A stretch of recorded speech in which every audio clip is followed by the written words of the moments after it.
Finally, with the help of you guys, this channel hits its first 100 subscribers. Whatever. So thanks a lot first of all for this 100 subscribers. आंखों में आंसू आ गए बहनचोद। Yes I know कि उस हिसाब से कोई बड़ा नंबर नहीं है जिस हिसाब से मैं बकचोदी कर रहा हूँ, but mark my words when I say this is way more big for me. इतना कि मैं तुम लोग बोल के समझा नहीं पा रहा। जो भी हो, इधर उधर की बकचोदी बहुत हुई। चलो अब एक्चुअल बकचोदी शुरू करते हैं। शुरू करो प्रोग्राम। तो भाई लोग, तुमने हॉरर स्टोरीज तो बहुत सुनी होगी। वो चुड़ैल जो हाईवे पे लिफ्ट मांगती है, या फिर वो भूत जो हवेली में रहती है।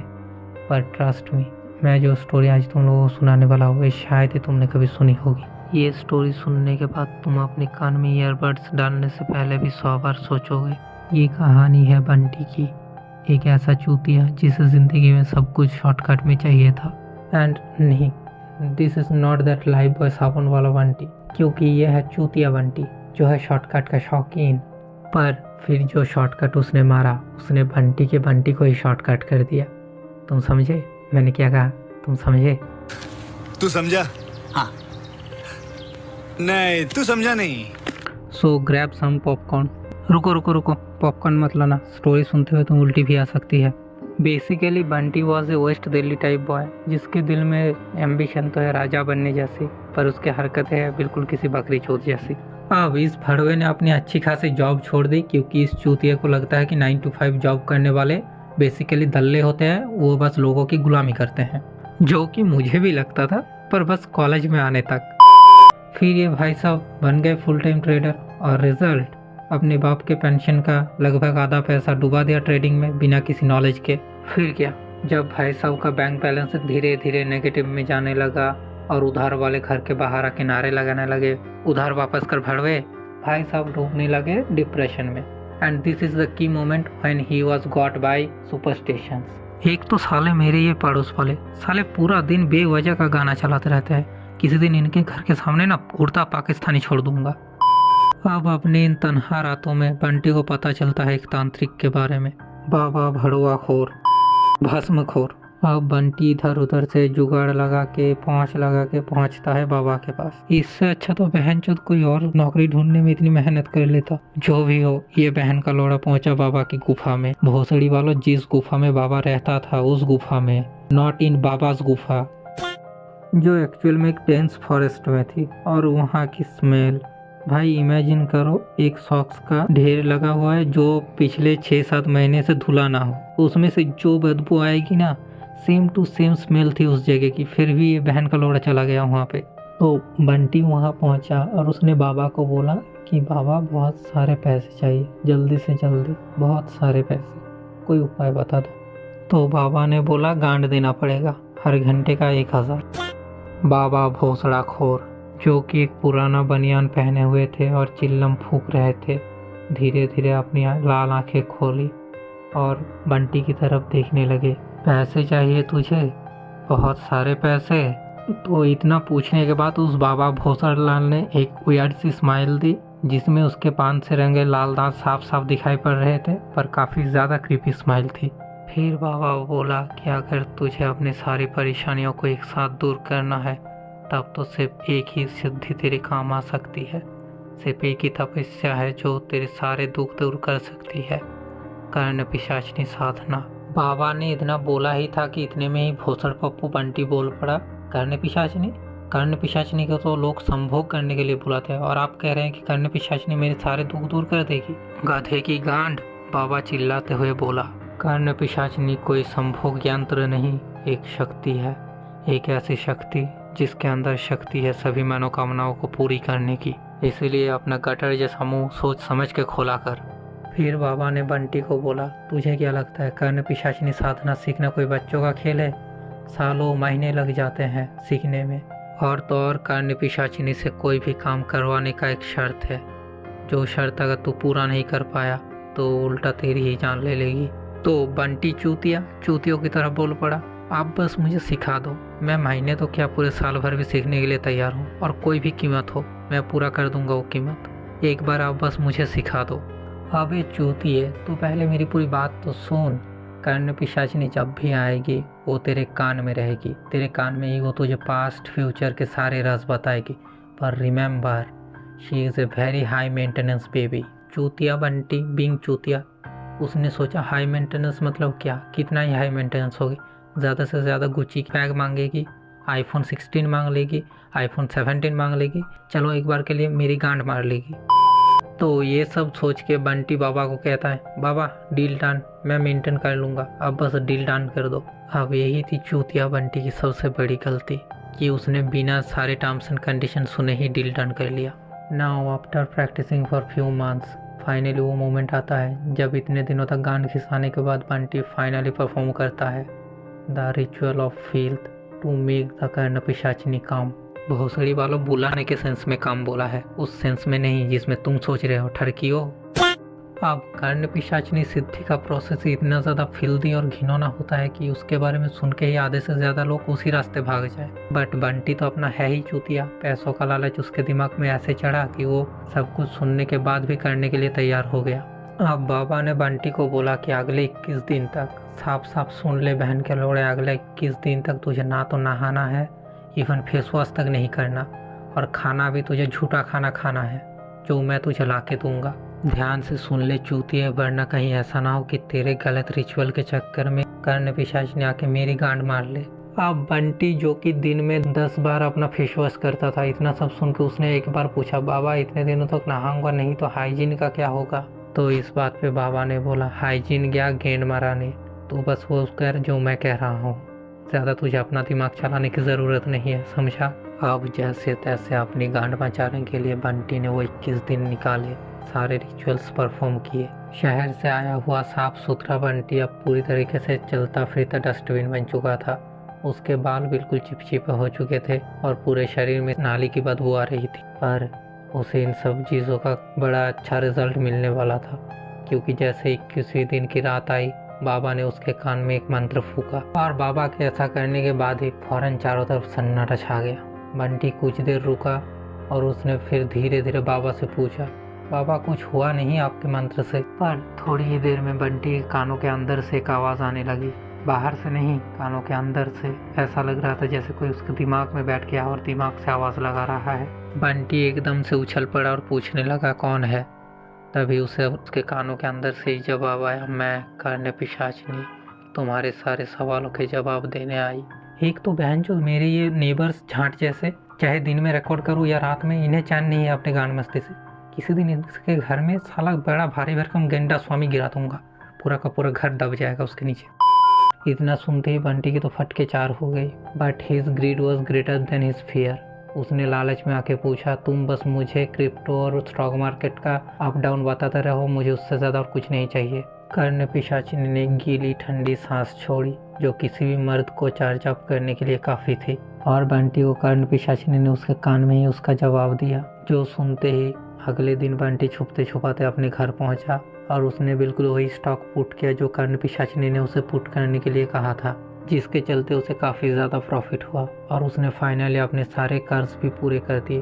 But remember, every coin has two sides and every relationship mean to be toxic. किसी दिन तेरे बाप के ऊपर पेतनी छोड़ दूंगा रिया, देख लेना तू। पार्डन मी फोक्स, मैं ज़रा भावनाओं में बह गया था। अब बंटी के इस रिलेशनशिप की शुरुआत तो हनीमून के हनी जैसे हुई थी, पर उसे क्या पता था ये रिलेशनशिप की स्नेक वेनम में जाके एंड होगा। अब कुछ दिनों तक तो सब कुछ बिल्कुल सही चल रहा था। कर्ण पिशाचिनी उसे सब कुछ बता रही थी, कौन सा स्टॉक गिरेगा, कौन सा उठेगा, किस तरह से उसे प्रॉफिट होगा। यहाँ तक कि कर्ण पिशाचिनी ने तो उसे ये भी बताया था कि पड़ोस की आंटी का चक्कर उसके बाप के साथ चल रहा है।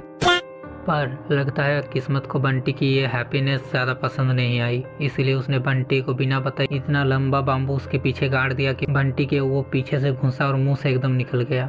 क्योंकि उस भड़वे ने उस बाबा ने बंटी को ये नहीं बताया था कि कर्ण पिशाचिनी को ऑब्टेन करने के बाद वो किसी भी लड़की से फिजिकली टच में नहीं आ सकता, क्योंकि उस तांत्रिक ने बंटी को ये बताया ही नहीं। पिशाचिनी जो है वो काफ़ी ज़्यादा ऑब्सेसिव है और वो अपने ऑब्टेनर के साथ किसी भी दूसरे औरत को सहन नहीं कर सकती। और बंटी को इस डरावने सच का रियलाइजेशन तब हुआ जब वो कुछ दिनों बाद अपने पुराने दोस्त रिया से मिला। रिया पर बंटी को क्रश था, जिस वजह से बंटी उसको हर वक्त पटाने के फिराक में रहता था। रिया से मिलने के बाद बंटी को ख्याल ही नहीं रहा कि कब वो उसके एकदम करीब पहुंच गया और वो उन दोनों में फिजिकल कांटेक्ट बनने लगा। वो दोनों एक दूसरे से एकदम चिपक के बैठे हुए थे, जो कर्ण पिशाचिनी को बिल्कुल भी पसंद नहीं आ रहा था। बंटी रिया से बात कर ही रहा था कि तभी उसे अपने कान में एक तेज चीख सुनाई दिया। एक काफ़ी ज़्यादा दर्दनाक और भयानक चीख। इतना ज़ोरदार चीख कि वो लग रहा था कि उसके ईयर ड्रम्स ही फट जाएंगे। और थोड़ी देर बाद उसे अपने कान में इतना ज़्यादा दर्द महसूस होने लगा कि उसे मजबूरन किसी तरह से वहाँ से उठ के घर आना पड़ा वापस। एंड सरप्राइजिंगली घर आते ही उसके कान का दर्द एकदम से गायब हो गया।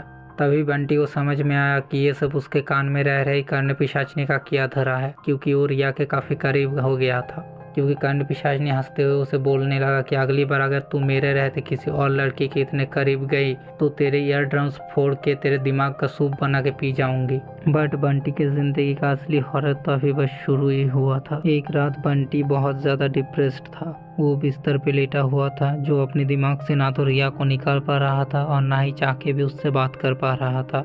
इसी वजह से वो कर्ण पिशाचिनी से ही बात करने लगा। तो बंटी ने कर्ण पिशाचिनी से पूछा कि तुम ऐसी क्यों हो, can't you be a little bit understandable. अब ये भड़वा तो अलग ही लेवल का था। बंटी तो ऐसे बिहेव कर रहा था जैसे उसके कान में कोई कर्ण पिशाचिनी नहीं बल्कि उसका रूठा गर्लफ्रेंड बैठी है जिसे उसे मनाना है। बंटी का ये सवाल सुन के कर्ण पिशाचिनी ने उसके कान में कोई ऐड से साउंड निकाली। ऐसा लग रहा था जैसे कोई कीचड़ में चल रहा हो। कर्ण पिशाचिनी ने एक तीखी आवाज में जवाब दिया, तुझे क्या लगता है कि मैं शौक से ऐसी हूँ? फिर कर्ण पिशाचिनी ने बताया कि ये सब कुछ हुआ उस भड़वे लाला राम स्वरूपम के वजह से। जिसके जवाब में बंटी ने पूछा कौन लाला राम स्वरूपम, ताकि वो थोड़ा वक्त निकाल सके कर्ण पिशाचिनी की इस तीखी आवाज को डाइवर्ट करने के लिए। कर्ण पिशाचिनी ने उसे बताना शुरू किया। बात थी 1950s की, जब किसी ने उसको पहली बार इन्वोक किया एंड विल्ड किया। लाला राम स्वरूपम दिल्ली का सबसे बड़ा कंजूस आदमी। इतना बड़ा कंजूस कि अगर उसके चाय में मक्खी भी गिर जाए तो उस मक्खी को ही चूस के खा जाए। कर्ण पिशाचिनी ने फिर बंटी को बताया, तुझे पता है लाला ने मुझे क्यों बुलाया था? बंटी के ऑपोजिट कर्ण पिशाचिनी को बुलाने के पीछे लाला का प्राइमरी इंटेंशन था संभोग करना, क्योंकि उसके कंजूसपंती की वजह से उसकी बीवी उसे काफ़ी साल पहले ही छोड़ के चली गई थी। और क्योंकि उसे संभोग नहीं मिल रहा था इसीलिए उसने कर्ण पिशाचिनी साधना करने के बारे में सोचा। हाँ, क्योंकि उस भड़वे ने कहीं पे सुना था कि कर्ण पिशाचिनी संभोग करते वक्त काफ़ी ज़्यादा वाइल्ड हो जाती थी और उस बहनचोद को वाइल्ड पसंद था। अब शुरू में तो सब कुछ बिल्कुल सही चल रहा था, क्योंकि लाला बिल्कुल वैसा ही था जैसा एक कर्ण पिशाचिनी विल्डर को होना चाहिए था। ना तो लाला की ज़िंदगी में कोई दूसरी औरत थी, ना ही वो उतना ज़्यादा साफ सुथरा रहता था। But things got changed when Lala started to fall in love. Bunty ने इंटरप्ट करते हुए पूछा, तुम्हारे साथ? चूतिया बंटी को अपने कान में एक जोरदार स्टैटिक नॉइज महसूस हुआ। कर्ण पिशाचिनी ने फिर बोलना कंटिन्यू किया, एक ब्रिटिशर के साथ, लेडी एलिजा। कर्ण पिशाचिनी ने बोला कि लाला बिल्कुल पागल हो गया था उस लड़की के लिए। उसे लगा कि वो एलिजा को इम्प्रेस करेगा और फिर उससे शादी करेगा। इसी चक्कर में जो लाला दिन में एक बार भी नहीं नहाता था, वो दिन में 3-3 बार नहाने लगा, वो भी जस्मिन के साबुन, खुशबू वाले साबुन के साथ। जो देख के ऑब्वियसली कर्ण पिशाचिनी का गुस्सा दिन ब दिन और बढ़ता रहा। जस्ट लाइक बंटी, कर्ण पिशाचिनी के जो टर्म्स एंड कंडीशन थे उस बारे में लाला को भी पता नहीं था। But still rather than giving a straightforward punishment, Karna Pishachini ने उसके लिए कुछ अलग ही सोचा। जिस रात लाला ने एलिजा को प्रपोज किया, उस रात लाला के आई लव यू बोलने के बाद ही कर्ण पिशाचिनी ने लाला के जो वोकल से उसे कंट्रोल किया और लाला से बुलवाया, तेरी माँ की आंख निकल, अंग्रेज की बच्ची, बहन की लौड़ी अंग्रेज कहीं की, निकल यहाँ से। बंटी हंस पड़ा ये सुन के और उसने बोला, क्या बात कर रही हो, वाकई में तुमने ऐसा किया था? कर्ण पिशाचिनी ने हाँ कहा और उसकी इस हरकत की वजह से एलिजा काफ़ी गुस्सा भी हो गई थी। उसने गुस्से में लाला को एक जोरदार चांटा मारा और वहाँ से निकल गई। लेकिन लाला डेस्परेट था उसे पाने के लिए। उसने मौका देख के एक तांत्रिक की मदद से कर्ण पिशाचिनी को खुद से अलग कर लिया और उसे एक म्यूजिक बॉक्स में कैद करवा दिया। 70 साल तक तो वो उसी म्यूजिक बॉक्स में कैद रही, पर फिर वो म्यूजिक बॉक्स उस भड़वे बाबा को मिला, बाबा भस्मखोर को मिला। कर्ण पिशाचिनी की आवाज़ धीरे धीरे थोड़ी गंभीर हो गई। उसने बंटी से कहा, मर्द सब धोखेबाज होते हैं, अपनी मर्जी से मुझे बुला के दूसरे लड़कियों के चक्कर में मुझे कैद करवा देते हैं। यही वजह है कि आप मैं इतनी स्ट्रिक्ट होती हूँ मर्दों के साथ। अब भले ही बंटी को ये स्टोरी थोड़ी फनी लग रही थी और उसे हंसने का मन कर रहा था, पर सिचुएशन इतनी डेंजरस थी कि वो चाह के भी हंस नहीं सकता था, क्योंकि कर्ण पिशाचिनी अब धोखा खाई एक्स गर्लफ्रेंड की तरफ पॉजिटिव हो चुकी थी। विथ एडिशनल सुपरनेचुरल चुड़ैल पावर्स बंटी की लाइफ दिन ब दिन हेल बनती जा रही थी। ना तो वो ठीक से हाइजीन मेंटेन कर पा रहा था और ना ही रिया से मिल पा रहा था। जब भी वो रिया से मिलने की कोशिश करता था, ना सिर्फ कर्ण पिशाचिनी उसके कान में काफ़ी ज़्यादा तेज़ आवाज़ निकालती थी, बल्कि वो रिया के बारे में काफ़ी सारी डिस्गस्टिंग बातें भी उसके कान में कहना शुरू कर देती थी। अब हाल ऐसा हो चुका था कि अगर बंटी खाने से पहले हाथ धोने की भी कोशिश करता तो खाने के टेबल पर कर्ण पिशाचिनी उसके कान में इतनी सारी डिस्गस्टिंग बातें करना शुरू कर देती थी कि बंटी चाहकर भी खा नहीं पाता था। बंटी की हालत धीरे धीरे खराब होने लगी। उसने खाना पीना सब कुछ लगभग छोड़ ही दिया था। धीरे धीरे वो कमज़ोर पड़ने लगा। उसके आंखों के नीचे डार्क सर्कल्स आ गए। रातों की उसकी नींद भी उड़ने लगी धीरे धीरे। चूतिए को अब समझ में आया कि बाबा भड़वाखोर किस प्राइस की बात कर रहा था। फाइनली अपने कान की बहुत ज़्यादा माँ की आँख कराने के बाद एक रात बंटी ने डिसाइड किया कि अब उसे किसी भी हाल में कर्ण पिशाचिनी को खुद से अलग करना ही होगा, क्योंकि अब उसने बहुत ज़्यादा टॉर्चर कर लिया उसके ऊपर। पर इस मामले में भी बंटी के सामने दो प्रॉब्लम्स थी। पहली प्रॉब्लम तो ये थी कि अगर कर्ण पिशाचिनी उसका दिमाग पढ़ पाई तो वो उसकी गांड मार के रख देगा, और दूसरी प्रॉब्लम ये थी कि अगर कर्ण पिशाचिनी बंटी का दिमाग नहीं भी पढ़ पाई तो भी बंटी को सही मौके का इंतजार करना होगा वापस बाबा भस्मखोर के पास जाने के लिए। जिसमें से पहले सवाल का जवाब तो उसे फौरन ही मिल जाता है, क्योंकि अगर कर्ण पिशाचिनी उसका दिमाग पढ़ पाती तो वो आज से काफी पहले ही बंटी की गांड मार चुकी होती, क्योंकि बंटी इतना ज्यादा रिया के बारे में सोचता था। अब बंटी के सामने सिर्फ दूसरी प्रॉब्लम थी, जिसके लिए उसने प्लान बनाया ट्रैकिंग के बहाने बाबा के गुफा में घुसने का। अब भले ही कर्ण पिशाचिनी बंटी के कान में रहती थी, पर वो एक पर्टिकुलर टाइम के लिए रेस्ट लेती थी उसके कान के अंदर ही, और बंटी को पता था कि वही उसका टाइम है अपने काम का अंजाम देने के लिए। सही मौका देख के बंटी एक दिन जहाँ पहुंचा बाबा भोसड़ीखोर भस्माखोर के गुफा में। वहाँ पहुँच के बंटी बाबा को अपनी दुख भरी दास्तां सुनाने लगा। बाबा बंटी की बात सुन के बोला, बहनचोद मैंने तो तुझे पहले ही बोला था, तू ही तो भाग गया था पूरी बात बिना सुने फड़वे। बंटी बाबा के सामने गिड़गिड़ाने लगा था कि बाबा किसी भी हाल में कर्ण पिशाचिनी को उससे अलग कर दे।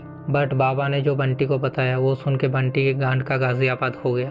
बाबा ने बंटी को बताया कि कर्ण पिशाचिनी को हम बुलाते तो अपनी मर्जी से है, पर वापस भेजना उतना आसान नहीं, क्योंकि वापस भेजते वक्त या तो कर्ण पिशाचिनी अपनी मर्जी से वापस जाएगी या फिर एक सैक्रिफाइस लेकर ही वापस जाएगी। इतना सुनते ही बकचोद बंटी फिर से अपना बड़ा मुंह खोल के भौंकने लगा। सैक्रिफाइस? कैसा सैक्रिफाइस? मुर्गी, बकरा या कुछ और? आप बताओ ना, आप बताओ, मैं अभी इंतजाम करता हूँ। आप बस बताओ किसका सैक्रिफाइस लगेगा। अबे भाड़वे, कभी तो पूरी बात सुन ले। बाबा गुस्से से बोला, सैक्रिफाइस लगेगा उस प्लेस का जहाँ पे कर्ण पिशाचिनी रहती है। इतना सुनते ही बंटी बोला, हैं उस जगह का? मतलब मेरा 2 BHK अगर उसको दे दूंगा तो मैं कहाँ रहूंगा? इतने में बाबा बोला, अबे गंदे नाली का अंधे कीड़े, कर्ण पिशाचिनी तेरे कान में रहती है, तेरे कान की बलि चढ़ानी होगी और उसके बाद एक रिचुअल करना होगा, तभी कर्ण पिशाचिनी तुझसे अलग होगी। अब बंटी ये सुनने के बाद वापस तो आ गया कर्ण पिशाचिनी के जागने से पहले ही, पर उसकी गांड बहुत बुरी तरह से फटी हुई थी। और बंटी की इस फटी हुई गांड का गाजियाबाद तब बनता है जब कर्ण पिशाचिनी उसे एहसास दिलाती है कि उसे अच्छे से पता है कि बंटी वापस से उस तांत्रिक के पास गया था। घर पहुंचते ही बंटी की हालत एकदम खराब हो चुकी थी, क्योंकि कर्ण पिशाचिनी अब उसके कान में जोर जोर से चिल्ला रही थी, मुझे निकालेगा तू? तू मुझे निकालेगा? तेरी इतनी हिम्मत कि तू मुझे निकालने के लिए उस तांत्रिक के पास जाए? तू मुझे लाया तो था अपनी मर्जी से, पर निकाल नहीं पाएगा अपनी मर्जी से। मैं तभी जाऊंगी जब मेरा मन होगा। उसकी आवाज़ इतनी ज़्यादा तेज थी कि बंटी को लग रहा था उसका सर ही फट जाएगा। Blood start oozing out of his left ear, not just blood, black tar like substance। वो आपने देखा ना कॉन्ज्यूरिंग मूवी और बाकी भूतिया मूवी में एक काला काला निकलता है उसके मुंह से जब भी कोई घोस्ट उसे पोसेस कर लेता है, बिल्कुल वैसा ही। बंटी लड़खड़ाते हुए बाथरूम की तरफ गया, और जब उसने मिरर में देखा तो उसने देखा कि उसका लेफ्ट ईयर पूरी तरीके से सूज चुका था, बिल्कुल रेड एंड पर्पल हो गया था सूज के। उसके कान से ना सिर्फ एक ब्लैक सब्सटेंस निकल रहा था, बल्कि उसके कान में छोटे छोटे कीड़े भी रेंग रहे थे। हुई चीज़ क्लियर इंडिकेशन कि कर्ण पिशाचिनी आप सिर्फ ना उसे साइकोलॉजिकली हार्म करना चाहती है, बल्कि अब वो उसे फिजिकली भी हार्म कर रही है। तू मुझे कभी नहीं निकाल पाएगा बंटी, मैं तुझे अंदर से भी सड़ा दूंगी। दर्द की वजह से बंटी का दिमाग पूरी तरीके से सुन्न पड़ चुका था। वो बाथरूम के टाइल्स के ऊपर गिर के दर्द के मारे छटपटा रहा था। उसे लग रहा था कि अब उसकी जिंदगी खत्म होने ही वाली है, पर तभी उसके ऊपर एक व्हाइट सा पाउडर आके गिरता है और अचानक से सारी आवाज़ें कुछ देर के लिए बंद पड़ जाती है। जब बंटी सर उठा के देखता है तो उसे दिखाई पड़ता है कि उसके सामने वही तांत्रिक खड़ा है जो बंटी को उठाते हुए कहता है कि जल्दी कर, कर्ण पिशाचिनी सब कुछ देर के लिए ही शांत हुई है, इतने देर में ही हमें रिचुअल पूरा करना होगा। सो उसके बाद वो तांत्रिक बंटी को उठाता है और उसे उसके कमरे में ले जाता है। उसके कमरे में ले जाने के बाद वो बंटी के चारों तरफ के अजीब सा सर्कल बनाता है, बिल्कुल वो पेंटाग्राम जैसा, और कुछ कैंडल्स जलाता है और फिर एक अजीब सी चैंटिंग करने लगता है। 10-15-20 मिनट तक चैंटिंग करने के बाद, कुछ मंत्र पढ़ने के बाद, कुछ भभूति बंटी के ऊपर छिड़कने के बाद वो एक झटके में एक नाइफ से बंटी का कान काट देता है। अब नॉर्मल सिचुएशंस में क्या होता है कि जब किसी इंसान का कान कट जाए तो उसे इतना ज़्यादा दर्द होता है कि उसकी ज़िंदगी वैसे ही नरक बन जाती है। पर बंटी को कर्ण पिशाचिनी की वजह से उसके कान में जो दर्द हो रहा था, उसके सामने उसके कान काटने का दर्द कुछ था ही नहीं। बंटी पागलों की तरह हंसने लगा, गई गई बला गई, फाइनली गई शांति, कितनी शांति है कान में मेरी। अब वो तांत्रिक उसके कान में कुछ हर्बल्स और कुछ आयुर्वेदिक दवाइयाँ लगाता है और उसे डॉक्टर्स के पास जाने के लिए कहता है। 1 महीने बाद बंटी के ऊपर से इतना बड़ा मेंटल प्रेशर गया था कि उसे मेंटल असाइलम में भर्ती होना पड़ा था। उसके लेफ्ट साइड का कान गायब था, ऑब्वियसली उसे उसी ने काटा था, और दिन में वो 10-10 बार नहाता है ताकि कर्ण पिशाचिनी के वापस आने का कोई रास्ता ही ना हो। मोरल ऑफ द स्टोरी यही है कि कभी भी सुपर नेचुरल शॉर्टकट्स के चक्कर में मत पड़ो, वरना कब तुम्हारे गांड का गाजियाबाद बन जाएगा तुम खुद भी समझ नहीं पाओगे। चलो मैं तो चला, इतने ठंड पे हमने गोटे सेकने, लग रहा है मेरे कान में भी कुछ हिल रहा है, कुछ तो सुनाई दे रहा है। सब्सक्राइब कर दो भाई।